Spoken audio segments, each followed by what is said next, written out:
Hello friends, welcome back to my channel. My name is Ingrid and this is Ingrid Reads a Lot. For today's video, I have a new sweater, just FYI, and it says Silly Goose. Isn't that the cutest thing you've ever seen? For today's video, I'm wrapping up all the books that I read in April, and I wanted to do something different this month where I'm gonna go over a little bit of stats with you guys. I see other booktubers doing this and I quite enjoy it, so I just wanted to include some quick stats that I like to track. In the month of April, I read 8 books. 3 of the books that I read were fantasy, 3 of the books that I read were horror, 1 was a sci-fi, and 1 was a mystery thriller. The total number of pages I read were 2,409 pages. 3 of the books that I'm going to talk to you guys about in this month I picked up from the library. Side note, my library was just remodeled and they just opened recently. It's so beautiful. I went there the other day to pick up a book and honestly amazing. I want to go there all the time. I gave 2 books 2.5 stars, 3 books 3 stars, 1 book got a 4-star, and 2 books got a 5 stars for me this month. As I'm talking about the books, we're gonna go from order of least favorite to most favorite. So we will start with one of the 2.5 stars. Why do people like driving noisy cars / bikes? Like, why? All right, the first book I gave 2.5 stars this month was Pines by Blake Crouch. This is a mystery sci-fi novel set in the town of Wayward Pines. Our main character Ethan goes there. He's a special agent. He goes there because one of the agents he used to work with has gone missing after being in this town. And when he first arrives there, he immediately gets into a car accident and wakes up with amnesia. And that is my first gripe with this book. I absolutely despise amnesia like plot lines, and obviously this is a me problem. I just feel like it's kind of lazy, like to add a little bit of like drama to whatever you're writing. You're like, oh, he has amnesia, you know, like, I don't know, I guess it's just a me thing. When Ethan wakes up, like, you quickly realize that there's something off about the town and we don't know what that is, and we kind of go in this journey with Ethan as he figures out what's going on in this town. My other problem with this book that I gave it a 2.5 stars was Ethan as a character. He was the most annoying, like entitled, self-centered character that I've read in a while.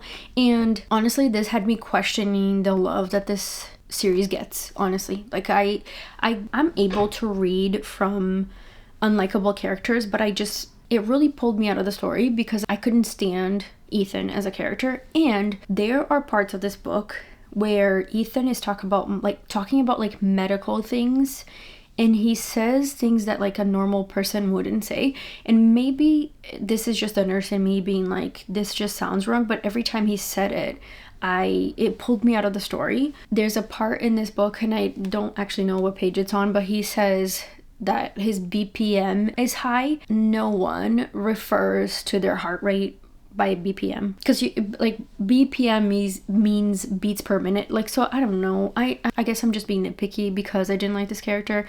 And then the fact that when you're reading an unlikable character, at least for me, the plot almost has to pick up the slack per se, because I'm not reading it for character, I'm reading it for plot, but then the plot wasn't that interesting either, which left me wanting for sure. And that's why I gave this book a 2.5 stars. Next 2.5 stars was a book I picked up from the library, and I already had to return it, so I don't have the copy to show you, but it's Kill for Me, Kill for You by Steve Kavanaugh.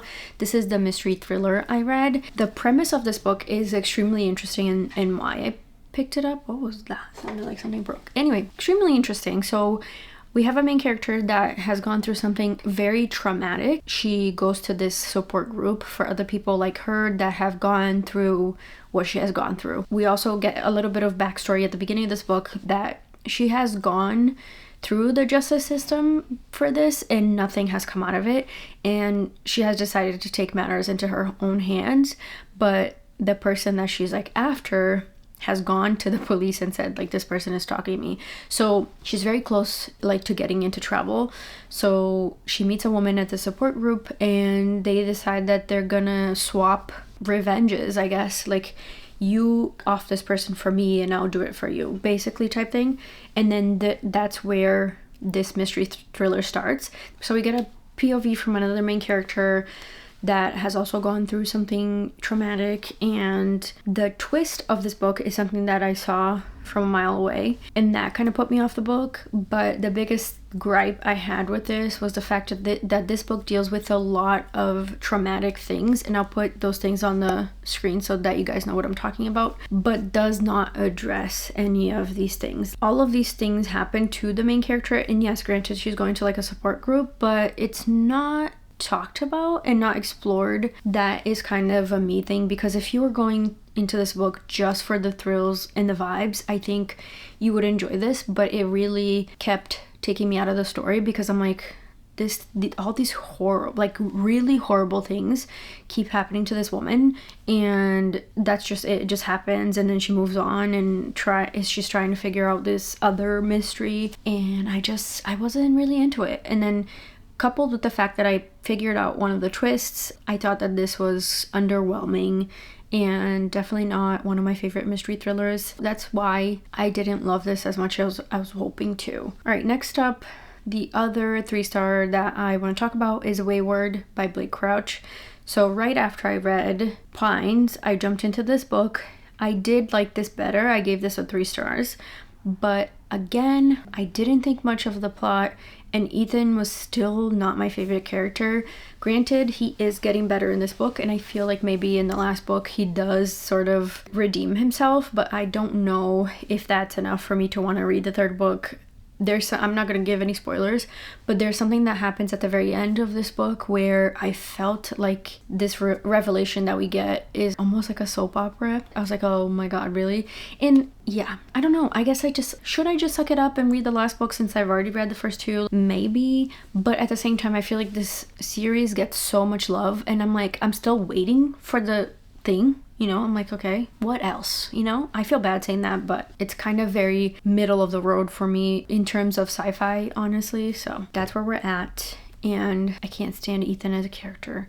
I don't know if I'm going to read the last book. I guess you guys will find out with me, because if I do, I'll put it in the wrap up. Next up, I read A Sorceress Comes to Call by T. Kingfisher, and sadly, I also gave this a 3 stars. I shouldn't say sadly, because 3 stars is very much middle of the road for me. I enjoyed it, but it didn't do anything amazing. This book is a fantasy fairy tale horror novel, and it's also historical. Our main character, Cordelia, is living with her mom, and her mom is a sorceress and is also a very crappy human being, and mistreats Cordelia. At the very beginning of this book, decides that she wants to marry Rich, and so her and Cordelia go to this squire's house because she wants to get him to propose to her. But we find out, because we're in Cordelia's head, that her mom has done all of these horrible things. The squire's sister, I forget her name, she's also kind of a badass. She sees Cordelia's mom right away, kind of like picks her out and knows that she's kind of a bad person. Doesn't really know why, but her and Cordelia kind of get together and sort of go on this journey to defeat the evil, right? That's where the fairy tale aspect of this comes into play. I enjoyed this. I didn't think it was terrible. One of the things I really enjoy about T. Kingfisher's writing is that she's able to create these very complex relationships in a very short amount of time. Like, that's the part I really loved about this book, is the relationship between the spinster and Cordelia. But I didn't think that this was... I first got introduced to T. Kingfisher by What Moves the Dead and Nettle and Bone, and I loved those way more than I liked this. I was hoping to enjoy it more than I did, but alas. This isn't a terrible book by any means. Like, if you think the premise sounds good to you, I would still recommend that you read it. I think it just needs to find its audience, and it's not me. Like, I'm very negative in this review, in this wrap up, but I just didn't think it was the best, you know? Okay, and then the last book I gave a 3 stars to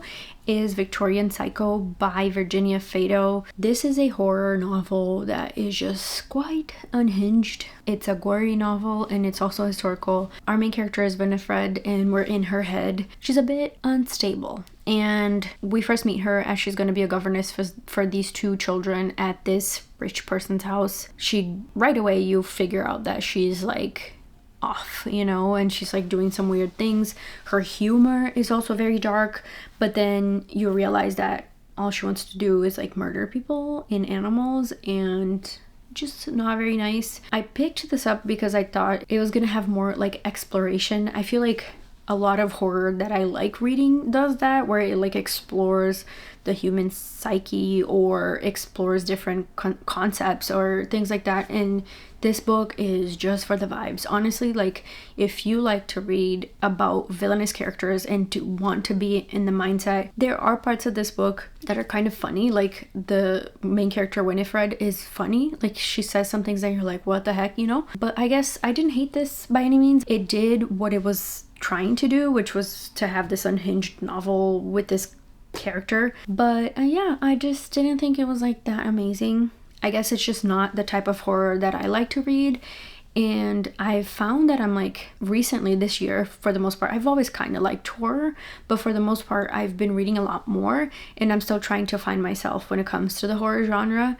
And I don't know what this one is classified as, but I guess it's like very body horror, like dark humor type thing. Like I didn't love that. I think most of the horror that I end up really loving is in its core like an exploration of a certain thing, right? And this wasn't it. I still found some parts of this funny, but I didn't love it. That's why I gave it a 3 stars. It's not terrible, and I think it accomplished what it was trying to do. So I don't think it's fair for me to rate this very low, because it just wasn't for me, but it doesn't mean that it won't be for other people. That's Victorian Cycle by Virginia Fato. All right, and then next up is a book I got from NetGalley as a e-arc. It's coming out on May 6th, I believe. I will put the correct date if I'm wrong on the screen, but this is Overgrowth by Mira Grant. Mira Grant is the same author as Shauna McGuire, but Mira Grant is the name that she uses for sci-fi horror, if I'm not mistaken, and then Shauna McGuire is more fantasy in its core. I've read another book by her in the same genre, which is Into the Drowning Deep, and that is about killer mermaids. Amazing also, and this is not any different. I loved Overgrowth by this author, and I gave it a 4 stars. We have our main character Anastasia, and since she was 3 years old, she's been telling anyone that will listen to her that she is part of an alien species coming to Earth to invade. And she lives her life, and people and her friends are just thinking it's like a weird quirk that this person has.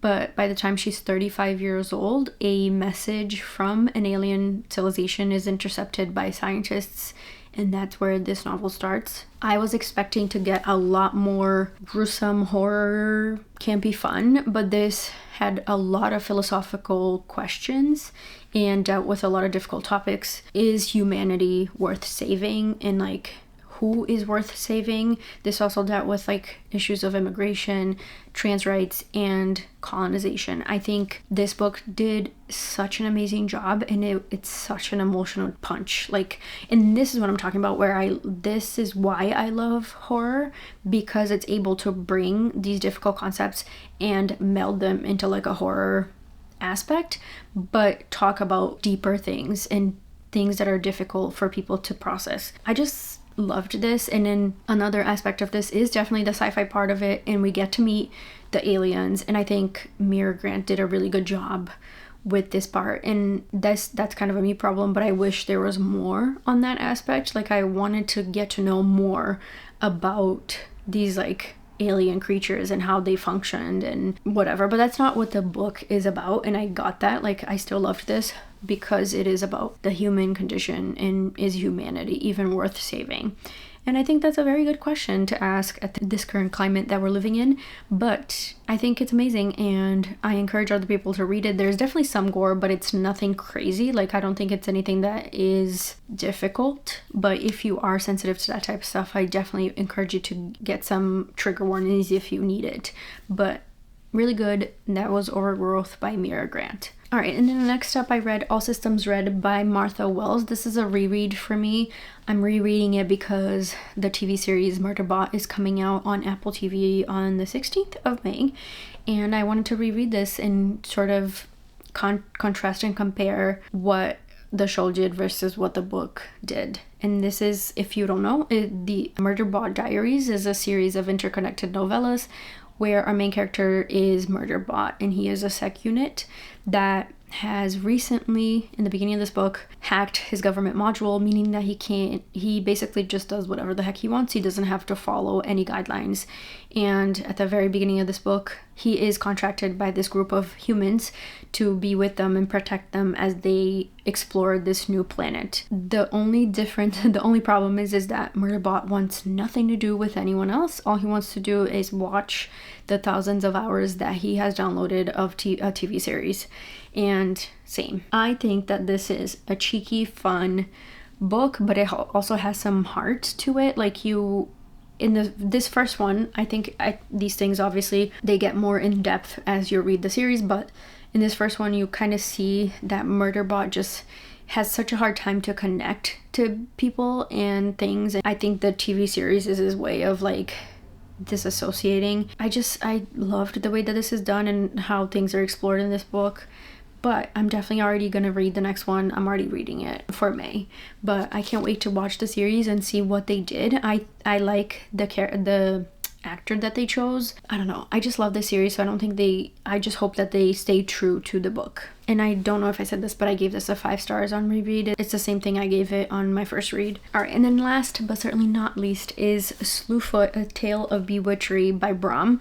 This is a historical horror fairy tale type thing. I've read a ton of those this month, huh? Like, not a ton, but like more than one. It's the same kind of subject, which is funny. But our main character in this book is Abatha, and this is set in colonial New England. I think the year is 1666. Abatha is a very spirited British woman that has been sent to the colonies to marry someone, and with like that Puritan culture that the colonies had at the time, where women were not allowed to say anything, she has a very hard time adjusting to this society. And at the very beginning of this book, we meet her as she's trying to figure out how her husband died, which he dies like at a very early on in the book. And then we meet Slewfoot, which is an ancient being that him and Abatha kind of cross paths in the beginning of this. I don't want to say anything else because I don't want to spoil this. I loved this book. I really liked how the author did this like dichotomy between Christianity and these like pagan religions, how something like the Salem witch trials happened, right? I really love this. I love me a revenge plot, and